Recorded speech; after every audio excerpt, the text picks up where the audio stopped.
My name is Michael Carter.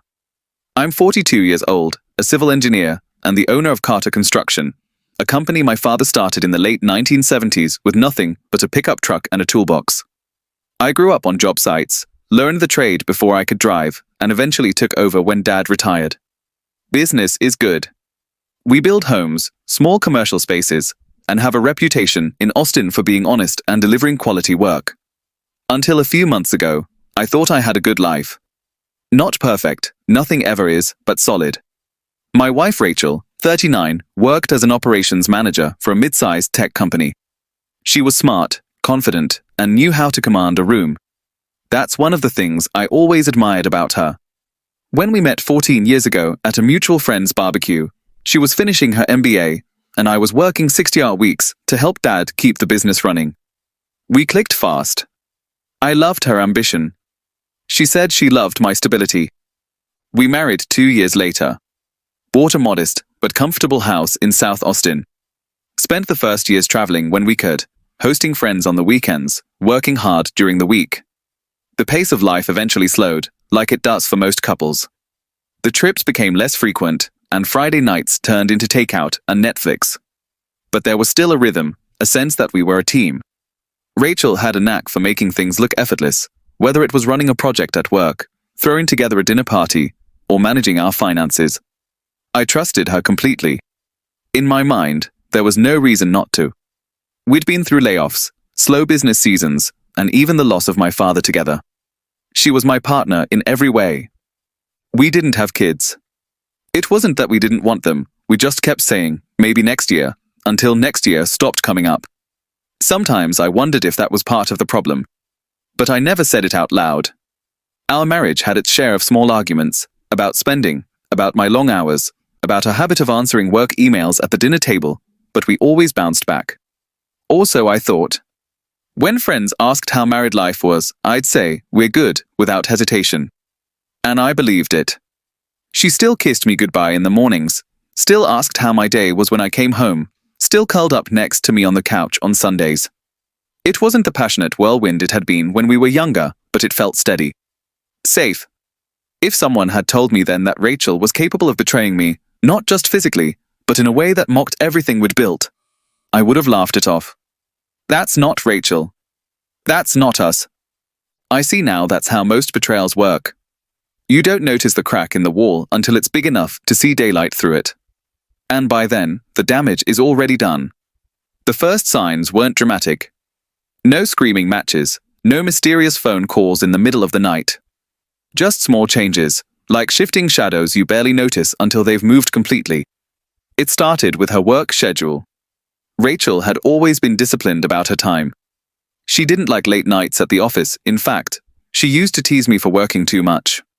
But around spring of last year, she began mentioning urgent projects that kept her past 7 p.m., sometimes later. At first, I didn't think much of it. Her company was expanding. Deadlines happen. Then came the clothes. Rachel had always dressed well, but she suddenly started spending more on her wardrobe, designer heels, fitted dresses, silk blouses in colors that made her stand out. I noticed because she'd never been one to drop hundreds on a single outfit. She brushed it off with, just treating myself a little. The changes in her appearance didn't stop there. She began wearing perfume I'd never smelled on her before, something light, but expensive, the kind that lingers even after someone's left the room. Her makeup grew bolder, sharper. Not the casual touch-up she used for work before, but full glam like she was heading to a photo shoot. One night, she came home from working late, wearing a tight black pencil skirt I'd never seen, her lipstick smudged just enough to look like she'd been in a rush. I made a joke, did the board meeting get spicy? But she didn't laugh. She just said, "You're paranoid, Mike," grabbed a glass of wine and went upstairs. Our conversations started thinning out too. She used to tell me about her day in detail, office politics, funny things her co-workers said, random stories about the barista who always spelled her name wrong. Those little windows into her life closed. Now it was, oh, nothing interesting happened. Or, just busy, you know. At home, she spent more time on her phone, her screen tilted away from me. I'd catch her smiling at texts, but when I asked who it was, she'd say it was just work stuff. I didn't push it. I told myself it wasn't worth starting an argument over. The physical distance came next. She still kissed me goodbye in the morning, but the kisses got shorter, like she was checking off a to-do list. In bed, she started turning in early or saying she was tired. The intimacy that used to be our way of reconnecting after a long day became a rare event, and when it did happen, it felt different. I'd like to say I was on high alert at this point, but the truth is, I was in denial. I chalked it up to stress, to getting older, to life simply shifting gears. I told myself every couple goes through phases like this. But somewhere in the back of my mind, a voice had started whispering. A voice I tried to ignore. The voice that was telling me, something's not right. By the time summer rolled around, the distance between Rachel and me had become tangible. It wasn't just the occasional late night at work or the new wardrobe choices anymore. It was as if the woman I knew had been quietly replaced by someone performing a version of herself, someone polished, careful, and deliberately elusive. Conversations that once flowed effortlessly now felt like negotiations. I'd ask her about her day, hoping for a laugh or some small anecdote, and get clipped, distracted responses. Just busy, she'd say, scrolling through her phone. I caught glimpses of her typing long messages, but she would quickly close apps if I looked. When I asked if she wanted to watch a movie, she'd sigh, I already watched it, or I'm too tired. Even our shared meals became quiet affairs, punctuated only by polite nods and empty smiles. The intimacy, the closeness that had defined our marriage for over a decade, started to crumble. At night, I felt the cold edge of rejection when she turned away in bed, murmuring that she was tired, or pretending to fall asleep before I even touched her. I tried to brush it off, telling myself people have off days. But the off days became the norm.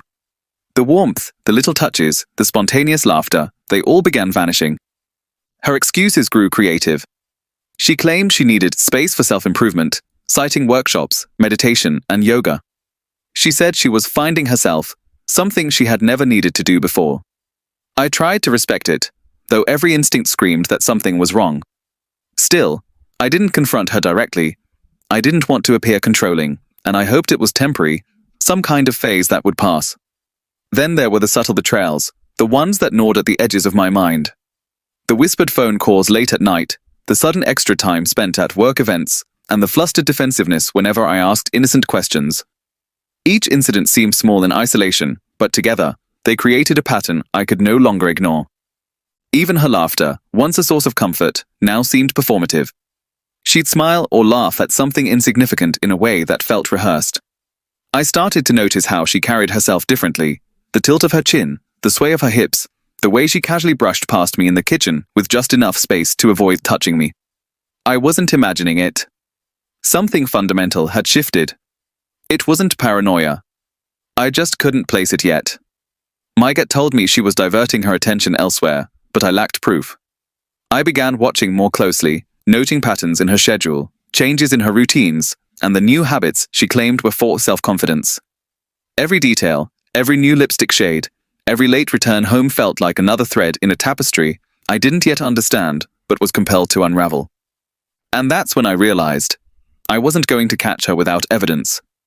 Instinct alone wouldn't be enough. I needed to know the truth before taking any step forward. The unease had reached a point where denial was no longer an option. Something was happening, and I was determined to uncover it, even if it shattered everything I thought I knew.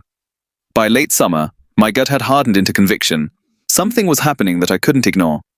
I had tried to rationalize her distance, her late nights, and her new appearance.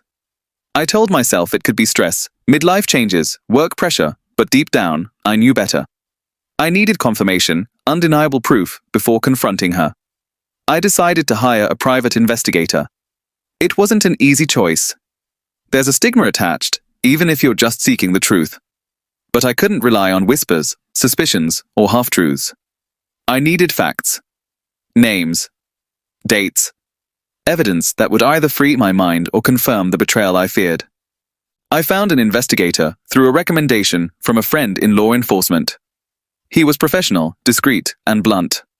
"If she's cheating, we'll find out," he said. And just like that, I handed over the keys to my anxiety and waited. The first report came within a week. Rachel had a work husband, Daniel, a colleague she'd never mentioned. Nothing illegal in the office, of course, but the details were troubling. They had long lunches together, frequent after-hours meetings, and according to the investigators' photos, overly intimate body language, hand-holding in parking lots, whispers exchanged behind closed doors, laughter that seemed too private. I stared at the images in disbelief. It wasn't just flirting, it was a substitution. Rachel was replacing me emotionally before even crossing any physical line.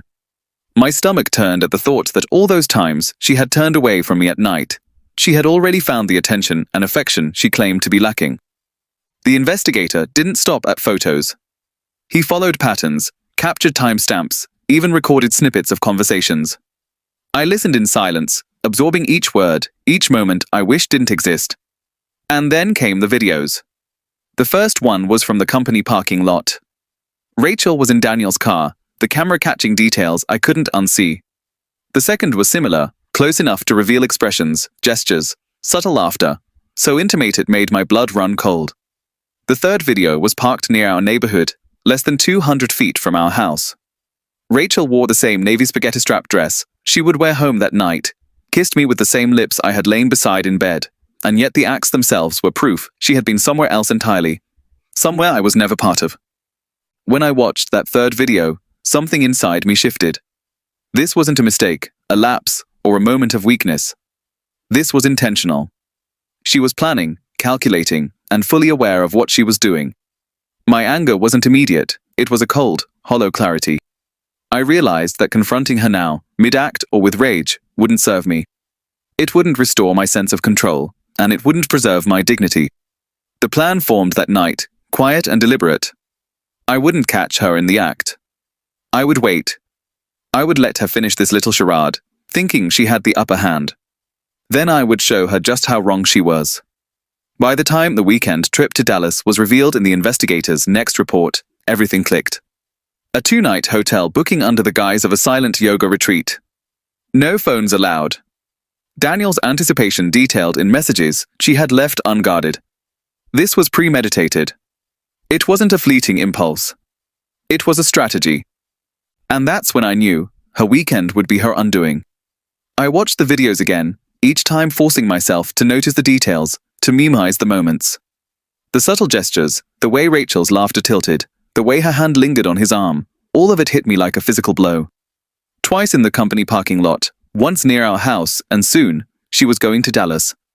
Every scene confirmed it. This wasn't some accidental emotional drift. This was deliberate, methodical, and utterly premeditated. I remember the exact moment the cold reality hit. Rachel was saving the big event for the weekend. She had told Daniel she couldn't wait to finally have him inside her, and would come home renewed. That phrase, so casual, so cruel, was the trigger. It wasn't about a fling. It was about a planned, indulgent betrayal. The very thought of it, juxtaposed with the life we shared, the trust we'd built over more than a decade, made my stomach twist. The logical part of me wanted to explode, call her, confront her, demand answers. But another part, quieter and sharper, told me to wait. To plan. To take back control. I couldn't waste my energy on theatrics. The ultimate revenge, I realized, required patience, calculation, and evidence. She had mapped out her weekend of healing with precision. I would map out my response with equal precision. I started visualizing the timeline. Friday, she'd leave for the yoga retreat, or so she claimed. Saturday and Sunday, she'd be occupied, blind to what I was preparing. By Sunday night, she'd return, unsuspecting, thinking her deception was safe. That's when I would strike, not with anger, but with inevitability. There was a sick clarity in that realization. I began cataloging everything, the reports, the photos, the videos, the text messages. Each piece of evidence became a weapon, a tool to dismantle the illusion she had created around herself. I imagined the moment she opened a folder and understood that the life she had taken for granted, her comfort, her control, her secret, was gone in an instant. And I began to prepare mentally for my part. I didn't want vengeance that screamed. I wanted revenge that stung silently. No shouting, no drama. Just a cold, precise unraveling of her carefully constructed fantasy. I imagined walking out the door afterward, leaving her to face the consequences of her choices, and felt a weight lift off my chest. This wasn't just about betrayal. It was about reclaiming control, dignity, and peace. By the time I finalized my plans, The rage had transformed. It was no longer blind or chaotic. It was quiet, purposeful, and exacting. I knew what I needed to do over the next few days, and I knew the payoff would be total. She had orchestrated her weekend. I would orchestrate her reckoning. And in that moment, I understood something fundamental. Sometimes the most powerful revenge isn't in the fury, it's in the patience, the preparation, and the silent inevitability of the truth arriving when the other person least expects it. Her weekend in Dallas would be the stage. I would simply make sure she fell into it, blind to the trap I had set. Once I accepted the truth, the next step was clarity. What exactly would I do? I couldn't act on impulse. I had to dismantle everything she relied on, financially, professionally, and personally, while keeping my own hands clean. The first move was financial. Rachel and I had joint accounts, shared investments, and of course, half of my company's equity. I started moving money into accounts she couldn't access. Carefully, discreetly. Every transfer, every transaction documented for my attorney. I sold a portion of my company's shares into a private account I controlled. The thought was almost satisfying. By the time she returned, the safety net she assumed she had would be gone. Next came legal prep. I met with my attorney, laying out a clear strategy for divorce and asset protection. I wanted this to be clean, irrevocable, and beyond manipulation. Wills, powers of attorney, and access rights were reviewed. Passwords were changed. Locks were updated. I was setting the stage for a complete, unchallengeable severing of ties. Then came evidence. Every photo, every text message, every video the investigator had collected was meticulously catalogued. I labeled everything with dates, times, and context. Each piece formed a chain that couldn't be disputed. I imagined how she would react when she saw it all together, a perfect, undeniable record of her betrayal. I also considered the ripple effects. Daniel's wife, Rachel's HR department, and even colleagues who might be implicated in the emotional affair needed to be informed, but not yet. Timing was everything. I had to wait until the moment when the impact would be absolute. The final step was psychological. I had to be calm, composed, almost indifferent. Anger was a luxury I didn't have room for. I visualized Friday morning. I'd kiss her goodbye, wish her a peaceful retreat, and mean it. The key was letting her think she was in control, that her secret was safe. Meanwhile, every corner of her world that she believed secure would be quietly dismantled. By the time her weekend started, I had a blueprint that was ruthless in its simplicity. Rachel thought she was escaping, indulging, thriving. But in reality, she was walking into a trap of her own making. I had anticipated every excuse, every story she might concoct, every attempt to manipulate the narrative. I would be ready. And in my mind, a sense of calm settled over me. There was no gloating, no spiteful joy, just focus, precision, and inevitability. Her choices had created this path, and I was merely ensuring that reality would catch up to her. The plan was clear: let her weekend unfold, blind to what I was orchestrating. Then, on Sunday night, when she returned glowing and unsuspecting, I would deliver the full weight of the truth. The life she assumed she could control would crumble quietly, efficiently, and permanently. I knew one thing: she would never see it coming. Friday morning arrived like any other, but I felt a strange exhilaration. The house was quiet, the city still waking up, and Rachel moved through the kitchen with her usual grace. I kissed her on the cheek, smiled, and said, "Have a peaceful retreat." Her lips curved in a polite, slightly distracted smile. She didn't suspect a thing, and that was exactly how I wanted it. Once she left, the execution began in earnest. First, the financial locks. Joint accounts were closed, credit cards canceled, and automatic payments redirected. Half of my company shares were now entirely untouchable by her. I kept precise records, anticipating that any dispute could be handled without issue. Every step was deliberate, every transaction silent, invisible, irreversible. Next came the digital domain. Passwords on email, cloud storage, company servers, and shared devices were changed. Backups were downloaded and organized. Every text, photo, and video collected by the investigator was cataloged in neat folders. I labeled each with the sender, recipient, date, and time. Even if she tried to claim innocence, the evidence would be undeniable. I coordinated with my attorney, who confirmed all the legal bases were covered. Powers of attorney, joint liabilities, and business documents were secured. Nothing could be accessed without my knowledge. Everything that Rachel had relied upon for stability, comfort, or leverage was quietly rendered inaccessible. Then I began the ripple effects. Daniel's wife would receive a detailed package, but not yet. Timing was crucial. HR and compliance at Rachel's company were lined up to receive their files, ready to be released at the perfect moment.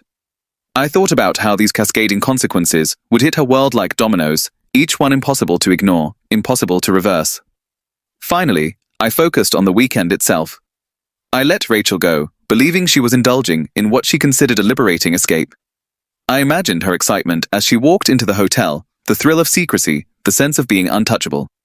Every luxurious meal, every whispered touch, every laugh shared with Daniel was part of her own undoing. And through it all, I remained calm. No calls. No texts. No need to watch from the shadows. I knew exactly where she was, and I had every eventuality covered. My role was silent, invisible, and total. By Saturday evening, I was sitting in my study, reviewing the organized evidence one more time. Photos, videos, messages, financial statements, all aligned perfectly. It was like watching a machine hum, every gear in place, every lever ready. The moment she returned on Sunday night would be precise, controlled, devastating. I allowed myself one brief thought, satisfaction without rage. This wasn't about getting even. It was about clarity, justice, and peace. She had chosen this path, and I would ensure the consequences landed exactly where they belonged. Sunday evening, the stage was set. Rachel would walk through the door thinking the weekend had empowered her. In reality, she was walking into a carefully constructed reckoning. I poured a glass of wine, settled into the couch, and waited. Saturday morning, Rachel boarded her flight to Dallas with a sense of anticipation. I imagined her in that navy dress, hair perfectly styled, a smile that didn't reach her eyes, fully convinced of the liberation she'd orchestrated. The weekend was her playground, a two-night escape that promised thrills, excitement, and the secret intimacy she had been craving. To her, this was a game she had carefully planned. To me, it was the final act she had unwittingly set the stage for. Meanwhile, back in Austin, I moved with quiet precision. The house was a controlled zone, doors locked, devices secured, accounts inaccessible. Each phone call that might come from her was forwarded to voicemail. Each text intercepted or logged. Every potential path of interference neutralized.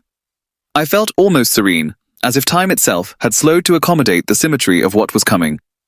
I went over the evidence one more time. The investigators' notes, photos, and videos told a story clear enough to make anyone understand this was premeditated. She wasn't caught in a moment of weakness. This had been planned down to the hour, the outfit, and the location. And that planning, that careful plotting, was the very thing that would ensure her downfall. In Dallas, I imagined the scene, the hotel room, the laughter, the whispers, the self-congratulation. Each step she took toward Daniel was a step toward her own undoing. The irony wasn't lost on me. She believed she was crafting a secret adventure, yet every detail had already been mapped out and counted. I spent the day methodically preparing the final layers of my plan. Letters to HR, messages to Daniel's wife, and corporate compliance files were queued for automatic delivery. Everything would hit in sequence. Timing was everything. One misstep, one premature exposure, and the emotional impact would diminish. But I had accounted for it all. Evenings were spent quietly reviewing the flow of the weekend. I sipped wine in the dim light of the study, letting anticipation build without letting it consume me. Part of me marveled at how quickly the tables had turned. What had once been her thrill, the control, the secrecy, the power, was now mine. I didn't need to watch her. I didn't need to confront her mid-act. Her choices were the key, and they were already unlocked. Sunday arrived, and I could almost feel her return. She was coming home exhausted, yet elated, convinced that she had enjoyed a private victory. I pictured the hotel receipt tucked into her bag, the whispered messages still fresh in her mind, and the confidence that radiated from her posture. Back at home, I prepared the scene for the reveal. Dinner was ready, wine chilled, the house tidy.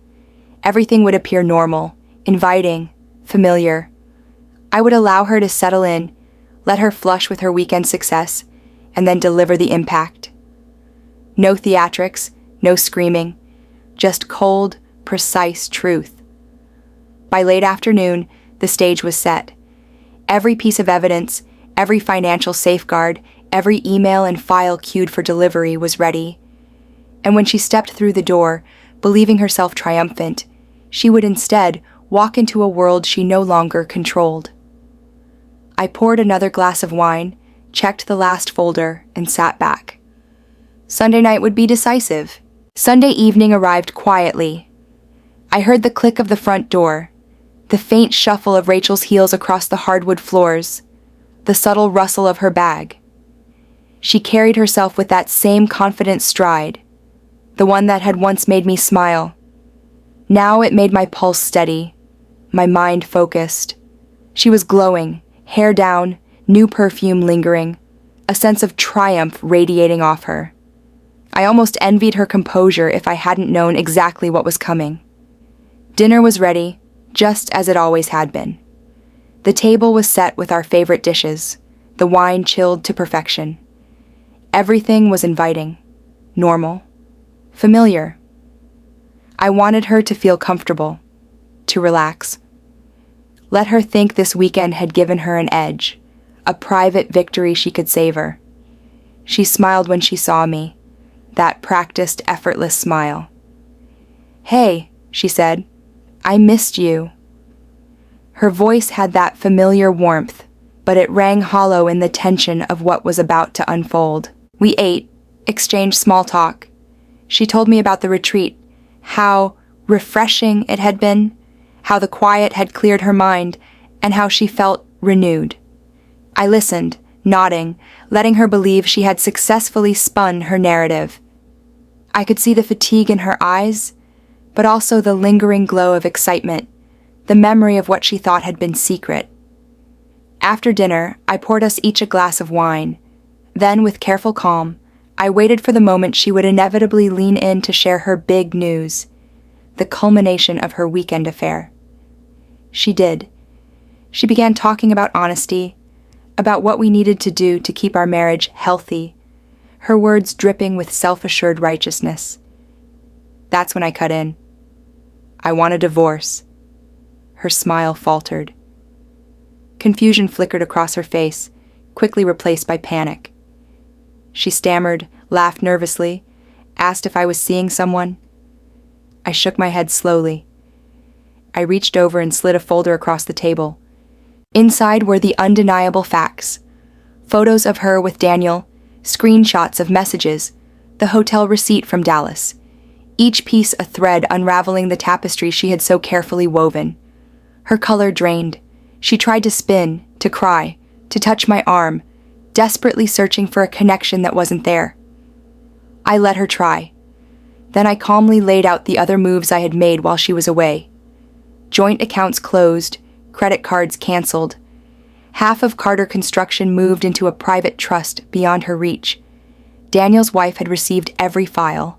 Her company's HR department had the evidence queued for immediate review.